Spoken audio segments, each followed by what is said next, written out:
நாதமணிகள் 4000 திவ்யங்கள் தொகுப்புலவே ஸ்ரீமன் நாதமணிகள். இவர் காட்டநாடு தான் வாழ்றார். அங்கே குப்பமணி கிராமத்தில் தான் வசிக்கிறார். காட்டிய மன்னனார்குடி அதாவது 4000 காட்டியதான் காட்டிய மன்னனார்குடி காட்டு நல்ல மதிவு போச்சு. அங்கே சேர்த்துக்கும் போது ராமன் சீதை வச்சுனாருமா குரவன் புறத்தி வேண்டு வச்சு குரங்கு வேடெல்லாம் இழுத்துக்கிறாங்க. போயிட்டு நாதமுறை இருக்காங்க இவர் கோயில் கையால் உள்ள போகிறார். உடனே இவங்க திரும்பிடுறாங்க. உடனே இவர் திரும்பி வரார். கோயில் கையில் வந்து வீட்டுக்கு வரார். இவர் தாயார் குரவன் கேட்டு குரவன் புறத்தி வேண்டு வச்சு குரங்கு 4 பேர் கேட்டு இருந்தாங்க. எந்த பக்கம் போகிறாங்க?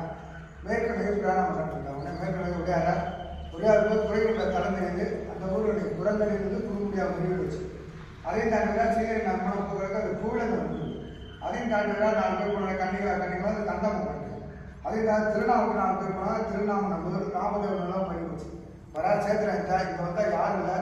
ஒரு ஆண்டு 917 வயது 94. இந்த மல்லர் வந்து 16 மனைவிட்ட வாங்கி கிடைக்கும் கண்டால் அப்போதைய ராமன் சீதேஸ்வரன் காட்சி வந்து பரமத கூட்ட இடம். அதனால இந்த அர்த்தம் பேர் சொக்கப்படல். இதுபோல சீதை பூதேவி சமையல் இருக்காங்க. அவங்க எல்லாம் பூமியில் நெருக்கப்பட்டாங்க. இவர் பார்த்தீங்கன்னா பூமியில் வந்தவங்க இவர் அரை சில கிட்ட இருப்பார். கையில் செலவு காலை கண்ணாக இதே கேம்ப் எல்லாமே அப்படியே இவர் பூமியில் தான் வந்துருக்கான். இவர் மாசி மாதம் சுற்றுலா பூர்த்தினான். அன்னைக்கு பார்த்தீங்கன்னா காட்டு தான் குரங்கடி கண்டமான வழியாக கடந்து வந்து பாடலாம் செய்வாங்க. அன்னைக்கு சிறப்பாக இருக்கும். அதுக்கப்புறம் ஆடி மாதம் அன்சரில் பிறந்தார்.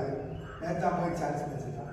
அன்சரில் பிறந்தார். அன்றைக்கி பார்த்தீங்கன்னா அவருக்கு ஸ்ரீநாத்தில் ராமன் மாலைக்கெல்லாம் புஷ்பங்கள் எல்லாமே அங்கேருந்து வந்து பெரிய வெற்றியெல்லாம் வந்து செய்வாங்க. அன்றைக்கி விசேஷமாக அடி அடி